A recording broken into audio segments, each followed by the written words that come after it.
Hello everybody, we've got a kind of a fun flight today. We're doing a product review or product demonstration. Dual Electronics had sent us a HUD. It's a heads-up display. It's their XHUD1000, and because we don't have an auxiliary ADSB in, like a Stratus or something, he also sent us the XGPS190 that will be paired with the HUD. Now, if you already own a Stratus, then you won't need their GPS unit. But if not, I believe what they'll do is if you buy both, they'll give you a combination discount. We're going to set this up, take a little short flight, and just kind of demonstrate it and see what we think of it. And we're going to do a giveaway on the HUD and the GPS unit. We're not sure when we're going to do that. We're going to see when a good time would be. So anyway, we're going to take the HUD out of the box and show you what it looks like. Already looked at it. It's a very small, compact unit. I will, in the video, I'll put some of the dimensions on it. But as you see, you just plug this into a USB port, or if you have a battery pack, will power the unit. Initially, I thought having a built-in battery would be a good idea, and I even discussed that with the manufacturer. But after I got to thinking about it, if you end up mounting this semi-permanently in your plane, you don't want to be removing it in and out. So that's where the USB or battery pack. This is the projector end. The screen, or what they call a combiner, is right here. And what we've discovered is you want to be as far away from this as possible. It makes the image larger, so the closer you are, the image will look a little bit smaller. So I say that because when we test flight this, I'm not sure how well we're going to be able to hold the camera steady because it's going to be a little turbulent today. We may have to hold the camera up real close to the unit, so the image you'll see will be smaller than what it is to the pilot's point of view. And then the Dual GPS with AHRS looks like this, and then it has a nice little sticky pad, kind of hold it on your dash nice and secure, and you just switch that on and it will pair with that. It's a very easy setup. It's just about a 3-point setup. You turn on your GPS unit, you plug this in, and then you download the app onto your iPhone or to your iPad, and then you'll have the Dual app. You can change the color of the screen display. Typically yellow is better for daytime use, and green a little bit more for dark or nighttime use. And we'll try to show you the differences on that, although we're not going to be flying it at night. And it also will switch between the AHRS and the traffic display. So we're going to walk over the plane, kind of show you what it looks like just set up, and we'll go from there. Okay, I'm just going to set this up kind of temporary. I'm not going to peel off the sticky for this. We'll reserve that for whoever ends up with the device. But it does have a dash clip, and I'm thinking something along like that. And then we're going to plug it into one of our backup batteries to power the unit up. We'll run this cable out of the way.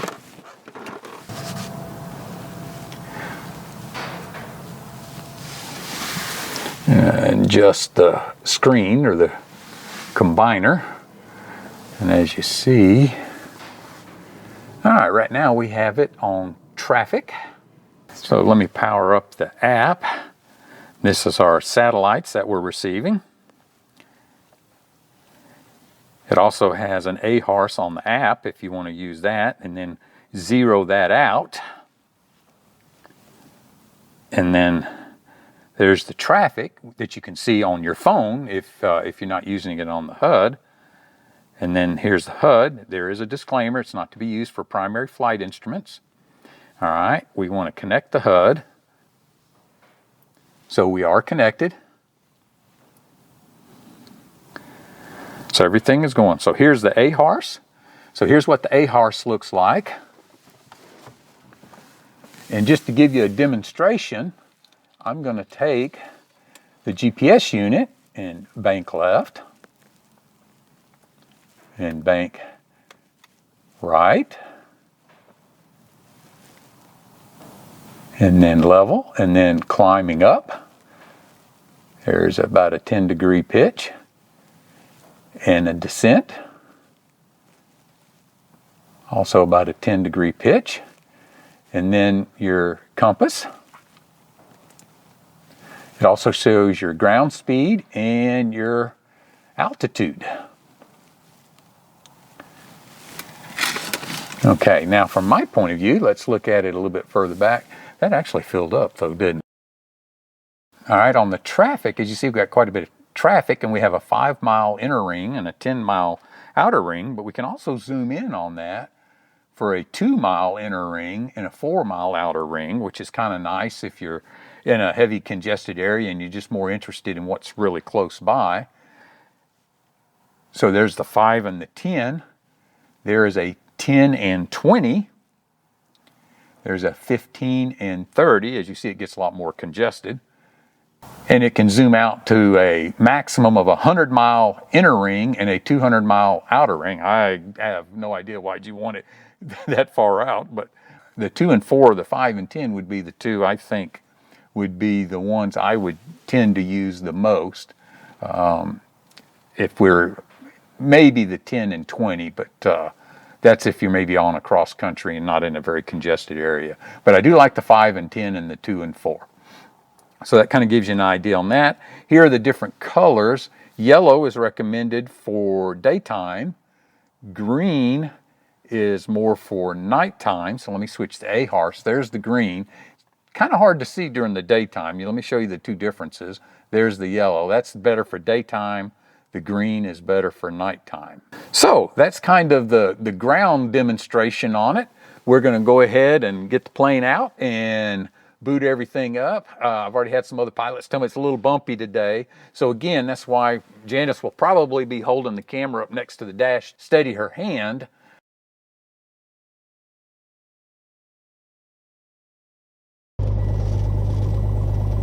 Jabbar traffic, Skyline 80 Papa Echo, taxi to run up area for 18, Jabbar.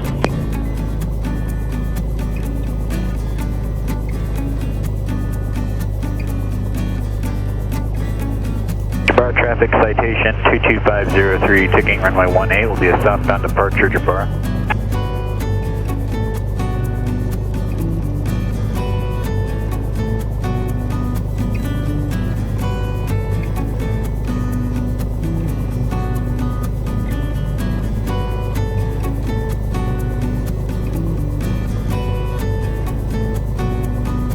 And Jabbar traffic, 807 Tango's clear 18.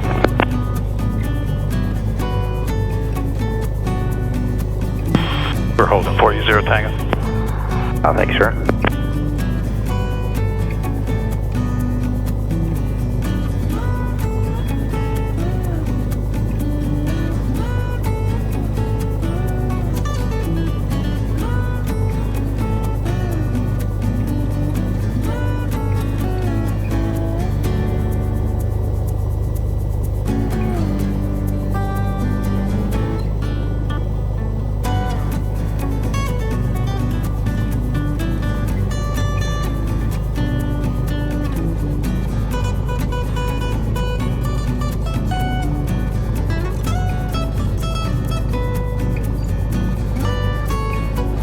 Clear right.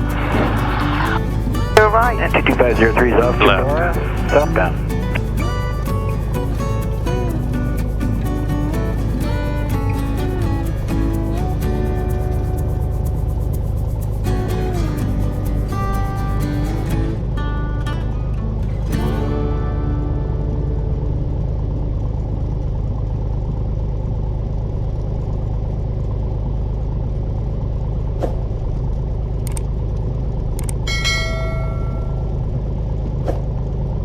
Jabbar traffic, Skyline 80 Papa Echo, taking off runway 18, Jabbar.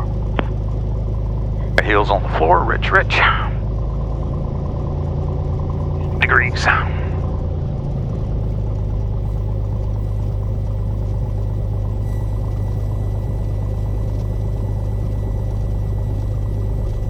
Eight on the paint.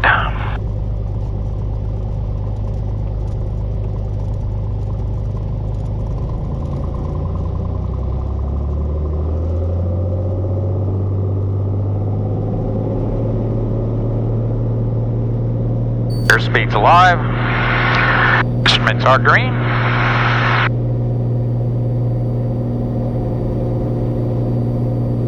And rotate.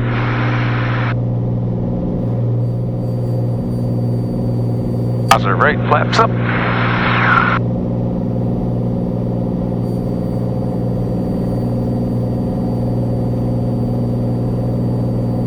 Traffic, that's 503, 5 miles to the northwest, inbound, full stop, runway 18 bar.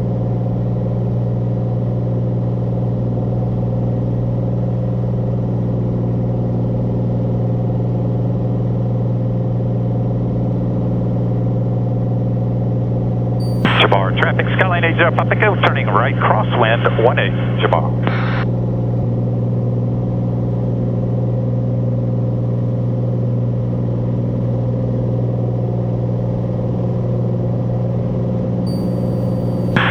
Traffic, Skyline 80 Papa Echo, turning right, downwind, 18, Jabbar.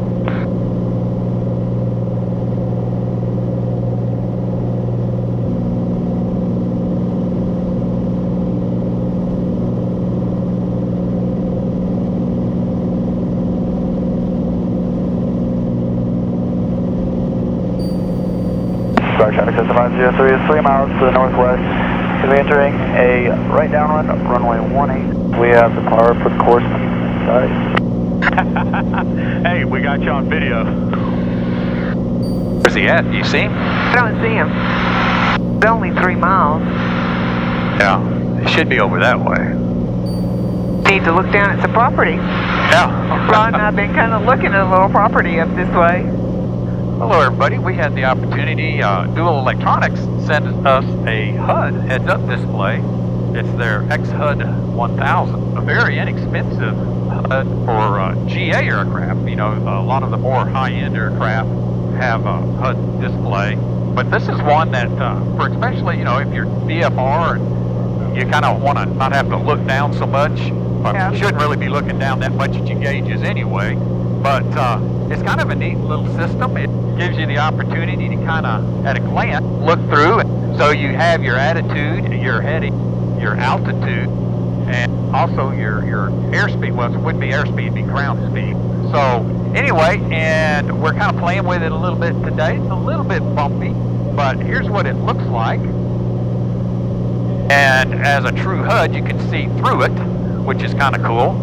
And the neat thing of it is what I like about it, because I have a G1000, so I'm kind of seeing the same thing this HUD is showing at a glance on a screen. But what I like about it, you can on the app that you download. If you look, here's a button for AHRS and also traffic. So I can just at a glance pop that over to traffic. So let me show you what that looks like on the screen. Put it on AHRS, and there goes to traffic. So that, I like that feature, I think, for me personally, the best, because, and you can adjust the range. I have it on a 10-mile outer ring right now, and it's kind of cool because you can see the traffic just as you're looking up, or a heads up situation. And as you can see, there's some traffic kind of behind us there, and that way you're not having to look down for again, with the G1000, we have that on our MFD, but it is bumpy today.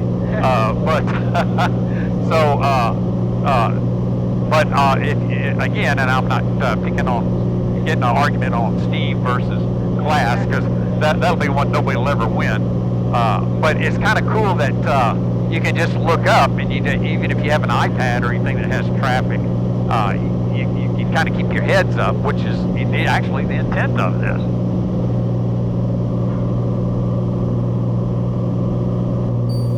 The three displays you can have, as I showed you, one is the AHRS and one's the traffic, but you can also, there's a button you can hit that's called mirror, and you can mirror whatever's on your EFB, electronic flight bag, which is kind of cool. Now, it won't give you a true heads-up display because it won't be translucent. You kind of can't see like to infinity like you would normally be able to do. All right, Janis said there's some traffic, so let's look at that. 302 Tango Bravo, Beach Jet aircraft departing. Last call. 302. Yeah. kind of back behind us. About 300 feet down. Now, it looks like some traffic outside that 10-mile ring as well.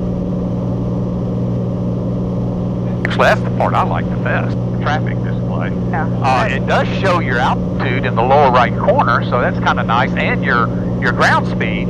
So I didn't notice that when I was reading the literature, so that's pretty good. Now, the GPS unit has a built-in battery. Now, the HUD does not have a battery. As you see, we have a cable. And what we did is we just put it in one of our auxiliary batteries, as you see. That was kind of one of the things I told the guy that sent it to us. He asked if we'd want to keep it. And I said, well, by the time we have 3 or 4 cameras and USB ports and batteries hooked up, you know. So that is one recommendation I made to him. Is if you can make the HUD itself battery operated. Now, what would happen then is you'd have to take this away and charge it. So it's kind of I'm not sure which pro or con on that would be best. I know. It's nice to be able to have it permanently affixed in your plane, and then you either plug it into a spare USB port that you have in the plane, or in our case, USB/batteries. And that way you can always just leave this fixed. And the screen does fold down if you need to fold it down, get out of the way. And you can put a little protective cover over it so it doesn't get scratched up, which is kind of nice. As a matter of fact, this would be really small and compact if it was actually mounted correctly and you put the screen down or whatever. Well, there's another feature now that you mentioned that. You can actually take this and invert it and permanently mount it up here and have your screen swing up and down from here. That way it clears off your dash. You want to do that. So that's another nice feature. That would be really, really cool. That'd look more like those big global jets where they have the HUDs that swing down. But anyway, it mimics that, so it'll just flip the screen. Actually, if I was going to mount it firmly, I think I would mount it up here and turn it upside down. Then I'd just run the power cord and hide it the best I could and just kind of leave it in the plane permanently. Yeah. Really don't think the power, for a normal person that doesn't have like 5 cameras and an audio recorder and you know, all that kind of stuff. You're saying we're not normal? No, we are. Oh, we're not normal. We are not normal. But most people, it would not be an issue. Like even the batteries, and we do enjoy those batteries. We use them for some other things, even outside of all the recording that we do. It's kind of nice to have those. You know, you can charge your phones with them and stuff. Yeah. As well, yeah. That way you're not always relying on the power from the plane. Right. But anyway, that's kind of our quick overview on that. I'll tie in the information down in the long description of their website and their address, and I'll put the prices on there. Don't quote me, but I think the HUD is $499 and the GPS is $699, give or take. I'll get with them and see if they'll offer any kind of discount. If you say Parr for the course or P4TC, maybe get a little small discount or something. We'll work something out with that on that. Wichita, Colonel James Jabara Airport. Automated weather observation 221 Zulu. Wind 120 at 08. Peak gusts 16. Visibility 10. Sky condition clear. Temperature 22 Celsius. Dew point 05 Celsius. Altimeter 2969er. Remarks. Density altitude 2,800. Jabara traffic, Skylane 80 Pop Echo's on a 5-mile final, 18 full stop, Jabara.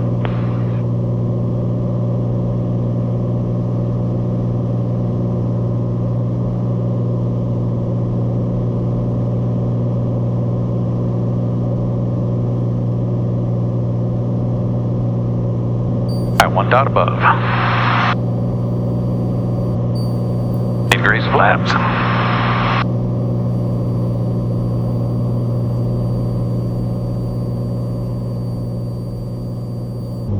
Jabbar, traffic, Skyline 80 Papa Echo, 3 mile final, 18, full stop, Jabbar.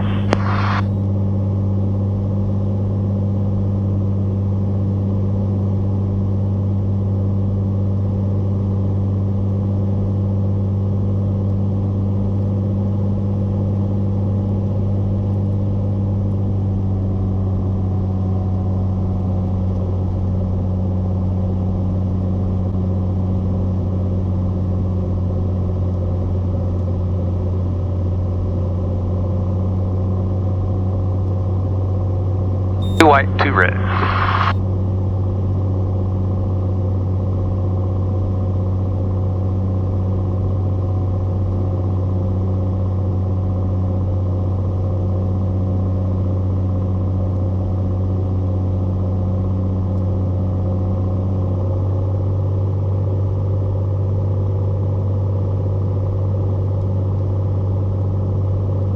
Minimums.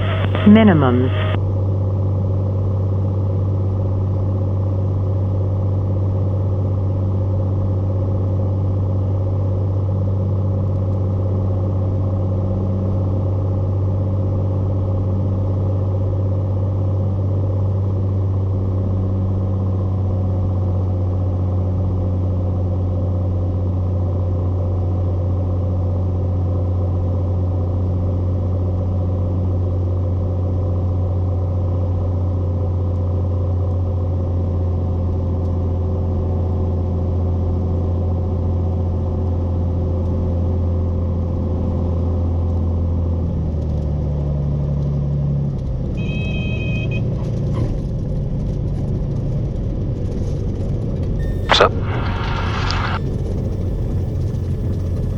Nice landing. We'll take that one any day of the week. That was very nice. A little gusty wind, too. No, it kept. Skyhawk 13946 is taking off runway 18, BVFR to the east, Jabbar. I was watching the windsock. It kept kind of switching around a little bit of crosswind. Yeah.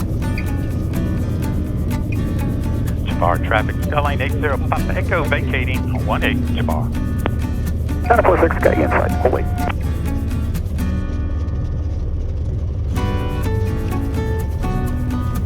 And we're cleared. Thanks.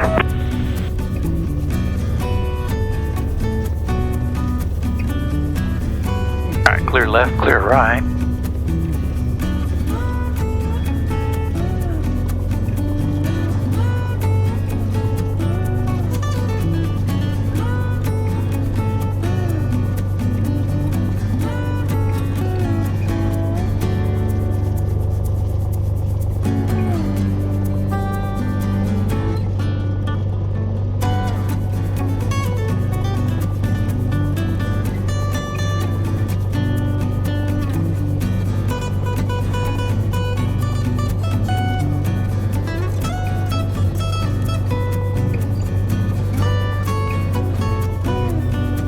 Bonanza that was coming in as we were going out. Yeah, how are we on our wing there? We're good.